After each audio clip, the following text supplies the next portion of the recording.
Une fois nommé à la tête du ministère des Congolais de l'étranger, Emmanuel Ilunga a pu séduire justement les Congolais d'ici et d'ailleurs avec des projets phares. Où il en est presque après. Qu'est-ce qu'il a exactement fait? Nous en parlons dans ce numéro de ce magazine. Et puis l'actualité, c'est aussi la construction imminente du port en eau profonde à Banana, à Mwanda, et également les élections. Oui, ex-combattant, il va également nous dire où il en est avec ses anciens collègues qu'il peine à convaincre parce qu'ils continuent leur méthode. Emmanuel Ilunga, ministre délégué congolais de l'étranger, bienvenue et merci de nous recevoir chez vous, parce que oui, dans votre cabinet. Merci beaucoup. Voilà, la toute première question, c'est en rapport avec vos projets phares que vous avez amenés à la tête de ce ministère, la carte pour les Congolais et l'étranger. Pourquoi vous n'en parlez plus? Je dois vous avouer qu'il fut un temps, on a travaillé de manière intense sur les deux projets en même temps. C'est pour ça que j'étais très à cheval sur ça et j'en parlais tout le temps dans le média. Mais après un moment, nous sommes entrés dans les, je dirais, dans les espaces techniques de la faisabilité. Donc à ce jour, c'est toujours inscrit à l'ordre du jour de la commission dans laquelle je fais partie, la commission sécurité, politique et sécurité, et nous sommes en train d'en discuter. Et le projet de la banque et le projet de la carte. Le projet de la carte a beaucoup évolué. Vous avez le projet qui est là, sur instruction bien entendu du chef de l'État, Joseph Kabila Kabange. J'ai continué à travailler parce que le président veut du résultat, mais il faut que ce soit un travail très bien fait. Après avoir étudié tous les aspects de sécurité, de protection. Donc nous sommes presque vers la fin. Et si tout va bien, si Dieu le permet, d'ici peut-être 2 mois, nous pourrons déjà annoncer que le décret a été signé. Parce que nous ne sommes pas loin du décret. Mais le projet est là. Il a pris peut-être du retard, mais on était en train de le perfectionner. En ce qui concerne la banque... D'abord, la carte. Vous gérez un domaine très, très important, les Congolais de l'étranger ou de la diaspora. Tout à fait. Ils sont des millions. Oui. Tout un pays, si on veut le construire ailleurs, oui. Un autre Congo ailleurs. Oui. Ils amènent au pays, et selon les dernières statistiques, 9 milliards de dollars par an en termes d'aide à leurs familles qui sont restées au pays. Alors, cette carte, en quoi consiste-t-elle? Parce que beaucoup payent le visa pour rentrer dans leur pays. Par besoin de survie, ils ont changé de nationalité. Nous avons 2 types de compatriotes qui sont à l'étranger. Nous avons les Congolais qui sont restés Congolais et des Congolais qui ont changé de nationalité pour des raisons diverses. Et ceux qui ont changé de nationalité, bien entendu, sur le plan du droit, ils deviennent étrangers. Mais sur le plan pratique, sur le plan de la filiation, ils ont toujours des attaches dans notre pays et que la lettre ne peut pas effacer l'esprit. Donc, à ces Congolais, nous devons avoir une discrimination positive. Que de les laisser faire des démarches pour obtenir le visa. Venir au pays avec un visa d'1 mois, après 1 mois retourner, c'est difficile même pour les amener à aimer notre pays, même s'ils ont changé de nationalité. Pour cela, nous avons imaginé une solution pour nos compatriotes, des millions, qu'ils aient une carte de séjour qu'ils obtiendront à partir de là où ils sont. Ils vont appliquer dans nos ambassades et après, il y a tout un processus qui sera mis en place pour qu'ils obtiennent cette carte de séjour qui aura une validité d'entre 2 ans et 5 ans, qui leur permettra de faire des allers-retours dans le pays sans les formalités des visas. Pourquoi nous faisons cela? Parce que nous avons, je prends le cas par exemple du Canada, nous avons notre ambassade qu'à Ottawa, nous n'avons pas de consulat. Alors pour nos compatriotes qui sont, admettons, à Edmonton ou à Toronto, qui veulent venir au Congo, ils doivent prendre l'avion de Toronto jusqu'à Ottawa. Je pense que c'est 4 heures ou 5 heures de vol. Rien que pour aller chercher le visa. Quand ils arrivent à Ottawa, il faut le séjour, il faut toutes les commodités, donc ça fait des dépenses presque, je voulais dire, inutiles, qu'on peut éviter. Et c'est pour, justement, amener nos compatriotes à avoir un regard fort tourné vers le pays que nous mettons ce process en marche. Donc ils auront cette carte, bien entendu, parce que les chefs de l'État nous ont déjà instruits et nous sommes en train de travailler dessus, nous sommes presque à la fin.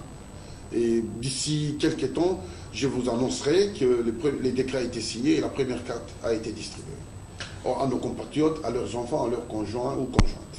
Alors, beaucoup d'enfants qui sont nés à l'étranger commencent sur leurs parents pour leur dire « Nous avons besoin de ce pays des Fimbou », surtout quand ils ont vu les prestations des léopards sur le continent, avec le retour des binationaux dans l'équipe nationale ou la sélection nationale. Alors, ils commencent à vous faire pression pour rentrer à leur source, à leurs origines. Et les besoins se font de plus en plus pressants. À ce stade, processus, c'est comme ça que vous avez appelé process. Process. Voilà, process. La carte sera achetée à combien et pour une validité de combien d'années? Alors, justement, ce sont des aspects techniques dont j'ai parlé tout à l'heure, auxquels nous sommes en train de discuter en commission. Je ne peux pas aujourd'hui vous donner un chiffre, parce que je ne décide pas seul. Vous savez, le projet, je mène le projet, mais je ne suis pas seul, je suis au gouvernement. Il y a un chef de gouvernement, il y a une équipe qui travaille avec moi, d'un certain nombre de ministres. Je pense qu'elle sera au prix normal de ce qu'on peut avoir sur le marché. Je ne pense pas que ça sera excessif. Et il faut dire qu'effectivement, nos enfants qui sont nés en Europe ont des besoins, ont l'amour de cette patrie, ont l'amour de ce pays. Et ils aiment ce pays et nous avons ces devoirs sacrés. De leur tendre les bras en disant, même si vous avez changé de nationalité, vous ne cessez pas d'être nos enfants parce que vous avez changé de nationalité. Vous pouvez vous-même ici, monsieur Fabien, avoir des enfants qui vont étudier, mettons, en Australie, qui deviennent australiens, ils ne cesseront jamais d'être vos enfants, ils seront toujours vos enfants, même s'ils ont la nationalité australienne. Ce n'est qu'une simple nationalité, mais la filiation, c'est le sang. Et ça, on ne peut pas effacer, il n'y a rien qui peut l'effacer. Et donc, c'est pour cela, les chefs de l'État, dans sa vision, a décidé à ce que je puisse encore travailler sur cet aspect et faire des propositions au gouvernement pour que ça soit acté. Alors, vous parlez des enfants qui sont nés ailleurs, mais vous, parents congolais, vous leur communiquez pas l'amour de ce pays, parce que vous-même, vous avez toujours détesté ce pays et tout ce qui est fait de bon. Qu'est-ce qui explique c'est cette culture en nous? Alors, nos enfants adorent notre pays. Vous allez partout en Europe, au Canada, aux États-Unis, quand vous entrez dans la chambre de nos enfants, dans leur chambre, vous trouvez les drapeaux de la RDC.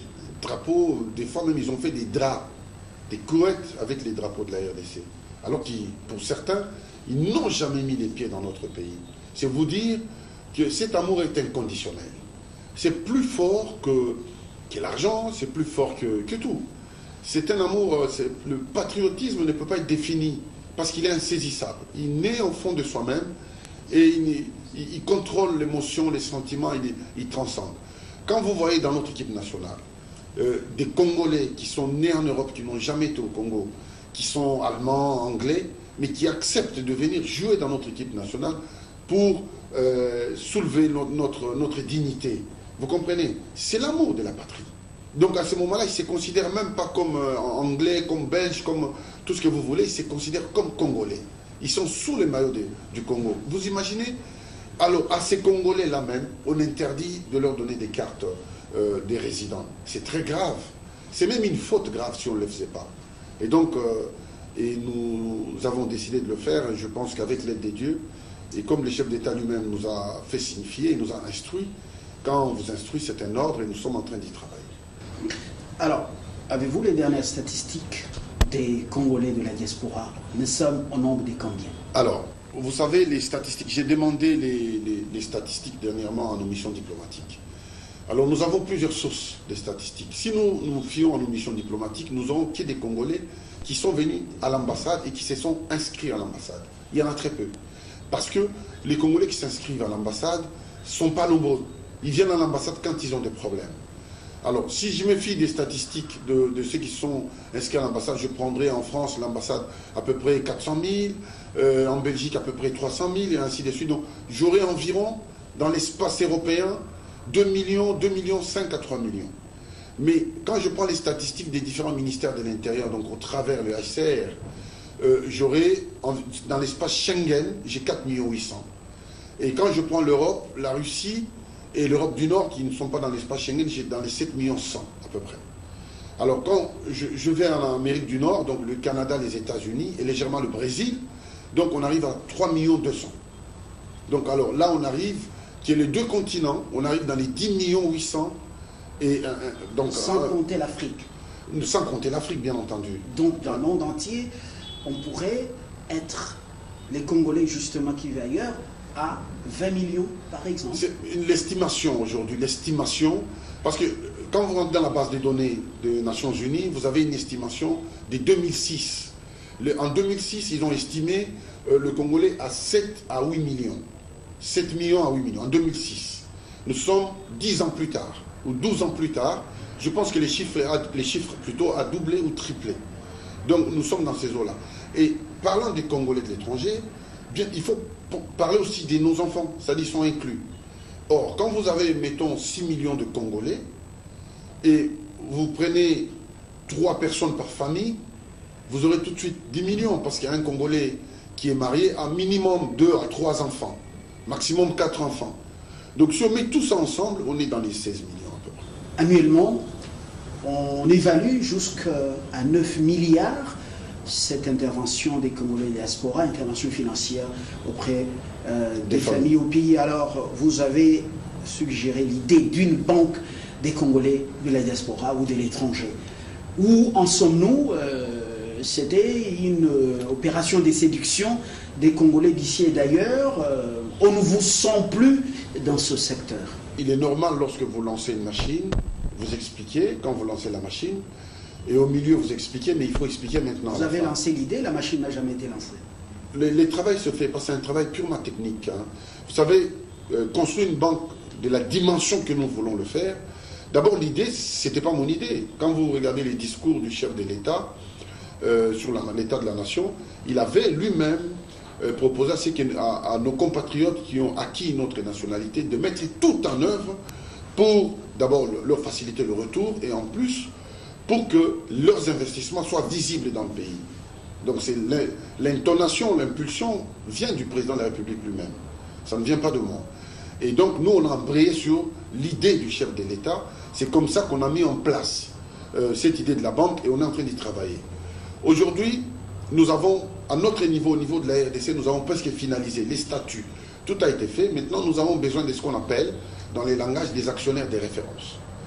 Les actionnaires des références, pour contrôler la banque, entre guillemets, une question de confiance, pour avoir la confiance des cibles, des clients. Donc parmi ces actionnaires, nous avons la Banque mondiale, la BAD et la BRIC. Nous avons écrit à toutes ces grandes institutions pour que ces grandes institutions deviennent des actionnaires, même à hauteur de 25% dans cette banque, pour permettre à nos clients, aux cibles, d'avoir confiance dans la gestion. Leur réaction? Ils sont tous d'accord, mais ils sont en train de nous écrire. Et vous savez, ce n'est pas une réponse du tic au tac. Ils ont des conseils d'administration. Vous envoyez un courrier, aujourd'hui, vous attendez 3 mois pour avoir la réponse à peu près. Parce qu'il y a tout un circuit administratif dans lequel les courriers doivent passer et les décisions. Donc nous sommes dans cette phase-là. Comme je l'ai dit, ce sont des phases techniques. C'est pour ça que je n'ai pas voulu rentrer en détail. Donc la banque, elle est déjà faite. Le logo, tout a été déjà créé, les dossiers, tout est fait. Donc, vous voyez, et nous attendons maintenant que nous puissions avancer avec nos actionnaires de référence. Vous savez qu'au Congo, beaucoup de meilleurs projets sont dans les tiroirs, moisissent. Vous ne craignez pas que cette idée demeure une sorte de quoi, d'avorton? Bon, alors, moi je crois, j'ai la foi. Moi je suis un homme qui a toujours la foi. J'ai la foi que Dieu vous donne des idées, c'est que cette idée vient de Dieu lui-même. Alors je ne pense pas qu'elle sera un avorton, parce que c'est pour l'intérêt suprême de la nation. Et cette banque, elle est réservée, ce sont des petites actions où les actionnaires ne seront que des Congolais. On prendra en dehors des actionnaires de référence, toutes les autres actions ne peuvent être vendues qu'aux Congolais. C'est un discriminatoire, mais pour faire des Congolais des actionnaires de leur propre banque et de leur destin. Parce qu'en RDC, on n'a pas une banque de cette taille où les actionnaires sont que des Congolais. pour la plupart, nous avons des banques étrangères. C'est pour cela que cette banque a son utilité. Nous sommes allés très loin, nous avons travaillé, y compris avec la Poste, pour que le jour où nous mettons en route la banque, notre premier partenaire, c'est la Poste. Et que partout où il y a des bureaux de poste, qui est une représentation de cette banque-là. Et c'est un projet qui est costaud, qui est grand. Il faut un peu de temps aussi pour le mûrir et pour le mettre en route. Mais si les institutions nous répondent, aujourd'hui, demain ou après-demain, et en plus, au-delà des réponses des institutions, la cible principale, c'est les Congolais de l'étranger. Comme la cible principale, c'est les Congolais de l'étranger, je pense et je suis convaincu que si nous leur accordons cette carte de séjour, donc la carte Okapi dont je viens de parler, à ce moment-là, nous aurons la possibilité d'aller les rencontrer, leur expliquer que voilà votre intérêt de venir dans cette banque. Ça sera plus facile d'enrichir cette banque avec le frais de gestion des différentes transactions que vous faites sur 9 milliards que vous venez de citer. Pourquoi vous n'avez pas commencé par leur expliquer les projets dans leur pays? C'est fait déjà. On a fait un travail pédagogique. Avec les Congolais. On n'a pas fait le monde entier, mais on a fait un travail de pédagogie à travers les médias, les réseaux sociaux, pour expliquer à nos Congolais. Et ils attendent ça des pieds fermes, je dois vous avouer. C'est nous, au sein du gouvernement, parce qu'il y a des aspects de sécurité qui doivent être prouvés dans ces projets. Parce que quand vous accordez une carte de séjour, mettons, à un compatriote qui vit en Australie, où on n'a même pas eu d'ambassade, on doit être sûr que c'est un Congolais. Il faut tracer la personne. Et donc ces aspects-là doivent déjà figurer dans le projet. Donc c'est tout ce travail technique, des petites choses, dont nous sommes en train de mettre en place. Je pense que dans la semaine dernière, nous avons travaillé sur la question, et cette semaine, après-demain, nous sommes en commission sur la même question. Il n'y a que 2 sujets à l'ordre du jour, la carte Okapi et la banque. Je parlais de ces combattants. Vous avez été très actifs, il faut le reconnaître. L'histoire reste têtue. Emmanuel Ilunga, grand combattant, converti, parce qu'il est venu aux affaires, il a quitté le rassemblement, où c'est toujours Emmanuel Ilunga qui qui est toujours en harmonie avec ses anciens collègues. Alors, activiste. Vous savez, non, j'ai jamais été activiste. Moi, j'étais un homme politique. Et aujourd'hui, je suis un homme d'État. Vous savez, on combat pour une cause, n'est-ce pas? Alors, on ne combat pas pour les plaisirs. J'ai quitté effectivement le rassemblement parce que j'avais trouvé que l'accord du 18 octobre, moi j'étais à Genval, nous avons mis en place 14 résolutions. Les 14 résolutions, avec les résolutions du 18 octobre, c'était presque des résolutions jumelles. Alors le questionnement que j'avais, et j'ai même, comme vous avez dit, l'histoire est têtue, il y a les journaux, aujourd'hui, j'ai écrit dans les journaux, j'ai fait une lettre ouverte au président du rassemblement de l'époque, donc les Feux-Tiens Tshisekedi, paix à son âme, pour savoir pour quelles raisons nous ne sommes pas allés au camp Tchadj pour signer. Parce que ce que nous avons dit en Belgique, et ce qui est au 18 octobre, est en harmonie.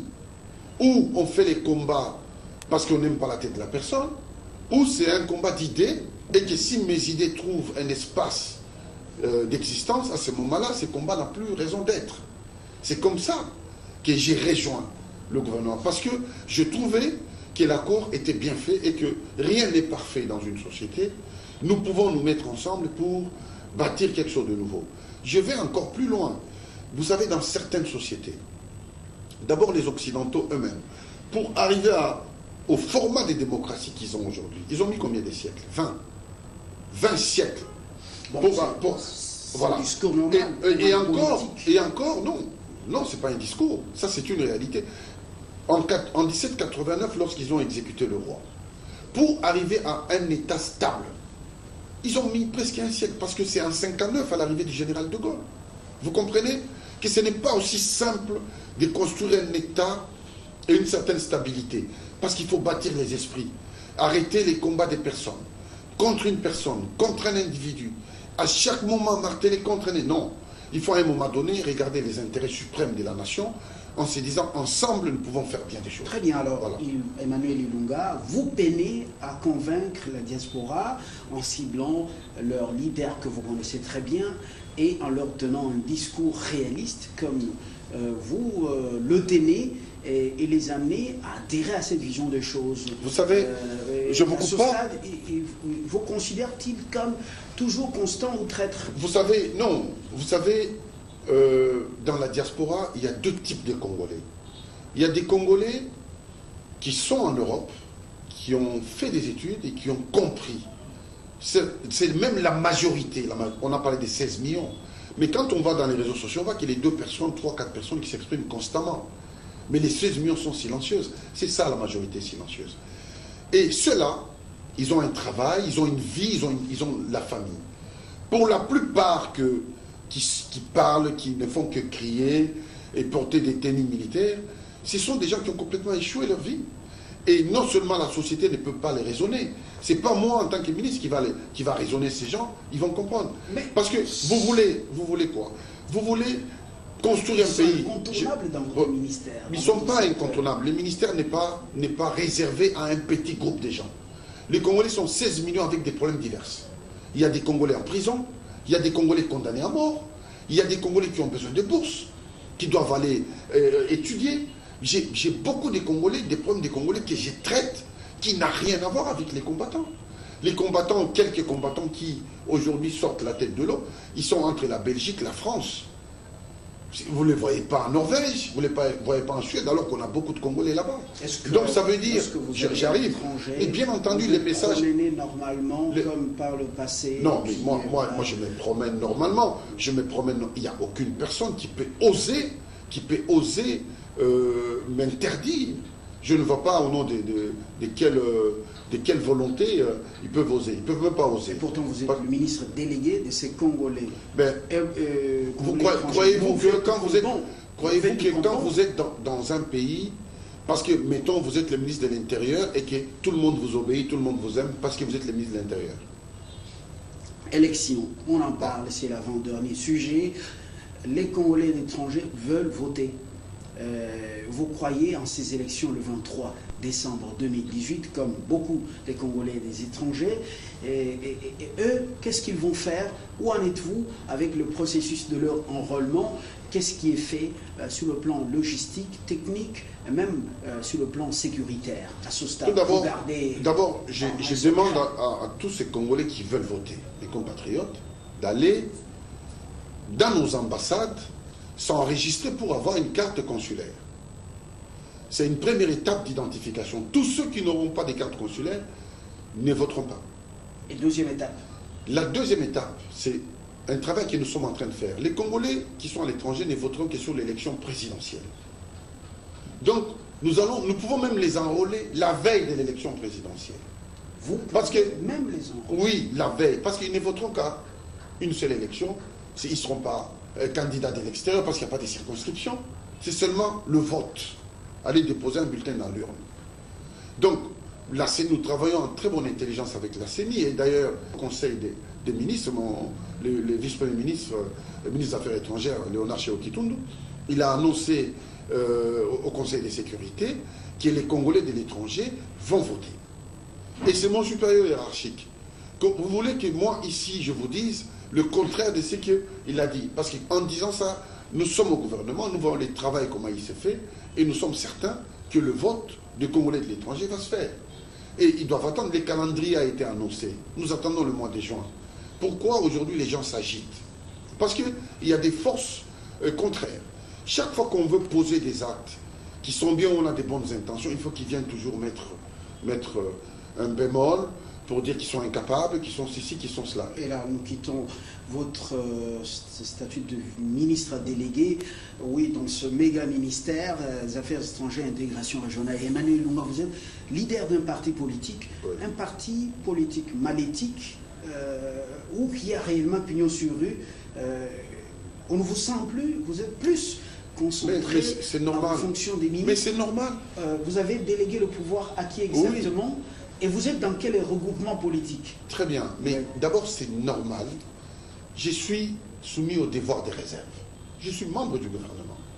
Je ne peux pas être membre du gouvernement et diriger un parti politique, c'est Vous avez incompatible. délégué le pouvoir à qui?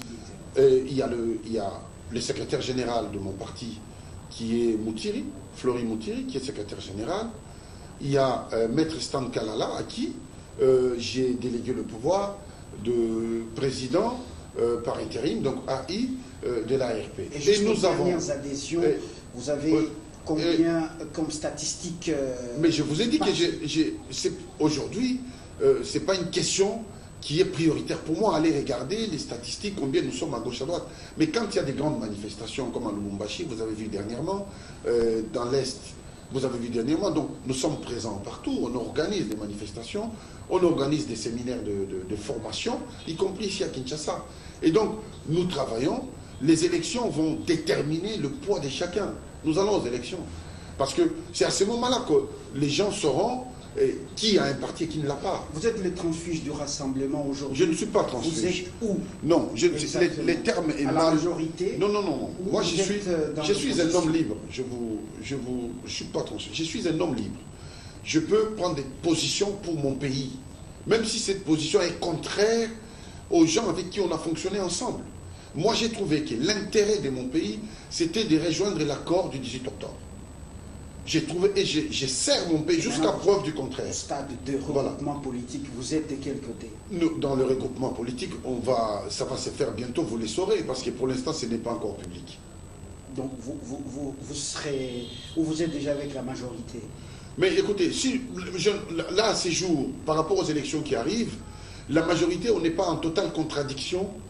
On verra, on est en train d'échanger. On est avec certains ministres de la majorité au gouvernement. Je pense que sur certains points, on est d'accord. On est peut-être en désaccord sur d'autres. Si on arrive à se mettre d'accord sur l'essentiel, on ira avec la majorité. Parce que je vais vous dire une chose. Nous ne pouvons pas construire ces pays dans la bipolarité politique, en étant en guerre permanente. Nous finirons un jour par nous assassiner les uns les autres. Or, ce n'est pas l'objet, ce n'est pas la démarche d'un homme politique ou d'un homme d'État. Le but, nous pouvons être des adversaires politiques, mais pas des ennemis. Si nous sommes des adversaires politiques, donc demain, nous pouvons marcher ensemble. On termine. Ok. Mais non, je ne vais plus, parce que quand vous regardez les grandes démocraties qui ont choisi la démocratie parlementaire, mais ils ont fini par minimiser le pouvoir du Parlement pour donner beaucoup plus de pouvoir au président. Pourquoi? Parce qu'on ne peut pas diriger un pays par un groupe. Il faut toujours un homme qui donne sa vision et que les autres vont suivre. Parce que quand c'est par un groupe, c'est le désordre. Dans notre ossature gouvernementale, il y a le président de la République et puis il y a les autres institutions. Et donc, pour moi, il faut qu'on finisse un jour par ça. Si, ça c'est un rêve, on pouvait se mettre autour d'une même table avec l'opposition, tous les opposants, et on définit les grandes priorités pour ce pays. Très bien. Une fois qu'on aura défini les grandes priorités pour ce pays, on saura pourquoi on se bat en politique. À ce moment-là, on pourra se mettre ensemble pour travailler des mains dans la main, afin que les Congolais profitent de notre intelligence. Port à eau profonde, le projet, c'est un méga projet décidé par le chef de l'État, Joseph Kabila. Quel est votre regard sur ce projet? Je dois féliciter le président de la République. Traditionnellement. Je dois le féliciter parce qu'il a un projet comme ça, vous savez, vous mettez votre tête à prix. Mais vous le faites pour votre peuple. C'est pour ça que je dis, il n'y a que l'histoire qui rend jugement. Qui dit, ah, lui, c'est un grand homme. Je vais vous donner 3 éléments. Vous savez, dans ces pays, nous avons 500 quelque chose de partis politiques, avec 400 partis au ministère de l'Intérieur qui demandent des agréments. Ça fait 900 partis politiques à peu près. Désordre. Le chef de l'État a décidé qu'il y ait des regroupements. Il a mis un seuil. Quelle est l'idée du seuil? L'idée du seuil, c'est de dire à tous ces partis politiques, si vous voulez être des hommes politiques dans ces pays, mettez-vous ensemble. Nous allons avoir une démocratie comme dans les grands pays. C'est ce qui est en train de se faire. Et pour arriver à mettre ça en place, il faut aimer ces pays. S'il n'aimait pas ces pays, il allait laisser les désordres politiques continuer. Mais il a pris une décision extrêmement courageuse, mal comprise par certains. Mais pour des gens qui ont une vision dans les longs termes, c'est un courage intrépide d'avoir pris une telle décision. Deuxième point, deuxième élément. Je vous parle sur le code minier. Le code minier était en totale défaveur avec notre pays, nos intérêts suprêmes. Vous savez que dans le monde entier, les miniers sont des puissants. C'est des puissants qui sont des intouchables.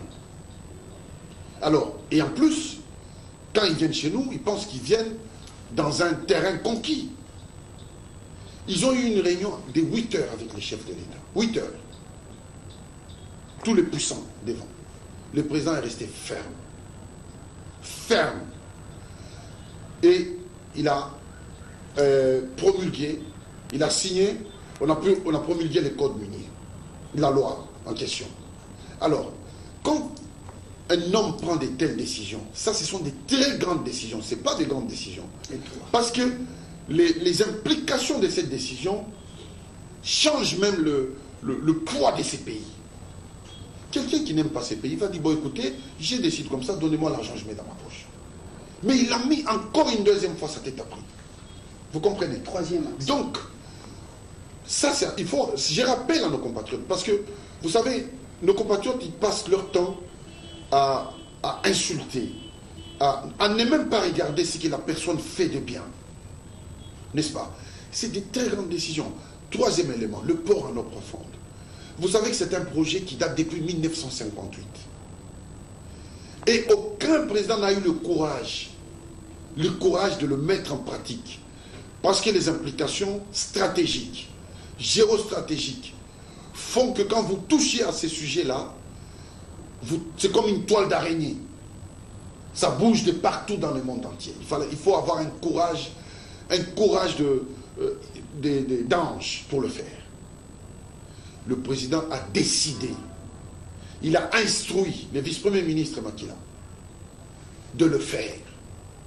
On le fait. Ça dérange pas, on le fait. Ce sont trois éléments qui sont des très gros projets qui vont booster l'économie de notre pays, s'il plaît à Dieu. Parce qu'il faut toujours mettre Dieu dans tout ce que nous faisons. Et je pense que le président a été inspiré et je demande à Dieu de le protéger. Parce que nous avons encore besoin de lui. Moi, je sais de quoi je parle. Vous savez, il y a des forces qui n'aiment pas ces pays. Qu'est-ce qu'ils veulent? Ils veulent qu'au stade où nous sommes de l'évolution politique démocratique, que nous ayons des institutions qui mouvent tout le temps. Ces forces veulent que nos institutions bougent tout le temps. Lorsqu'on change des hommes, on revient toujours, on répète la même chose et on avance, on patine. La personne a des grands projets. J'explique là à la nation. Le projet que le président a mis en place, bientôt la première pierre pour le port en eau profonde sera posée. Bientôt, les implications financières sur le code minier vont se faire sentir dans notre économie, sur la croissance et sur le développement de notre finance. Nous allons changer beaucoup de choses et ça va créer des emplois et nous allons chercher à absorber les chômages des masses. Le port en eau profonde. Sur le port en eau profonde, les implications financières sont multiples. Tout d'abord, lorsque nous prenons nos mines, nos minéraux à Kolwezi, pour les envoyer à l'étranger, nous passons soit par Dar es Salaam, soit par l'Afrique du Sud. Dar es Salaam, ça nous fait plus de 2000 km. L'Afrique du Sud, ça nous fait plus de 3000 km de route. Nous payons des taxes. Et ces taxes sont indexées sur le prix à la négociation. Donc nous perdons beaucoup d'argent, rien que dans les taxes et de la main-d'œuvre. Donc, ce port en eau profonde va nous permettre d'évacuer nos marchandises à l'intérieur du pays. Nous allons construire notre route qui va arriver jusqu'à Kolwezi, qui va transporter nos minéraux, qui les amène à Banana, non seulement en les transportant, mais sur la route, ça va créer des emplois, dans les transports, la main-d'œuvre, et ainsi de suite. Les ouvriers, nous allons embaucher les ingénieurs, les électriciens. Donc, ce pays va démarrer, que les autres, je ne vais pas citer, le veuillent ou non. Nous allons démarrer ces pays. Je vous remercie de votre disponibilité, de vous prêter à nos questions. C'est pour éclairer ce que nous suivons. C'est à vous de tirer les conclusions. Merci de nous avoir suivis. Au revoir.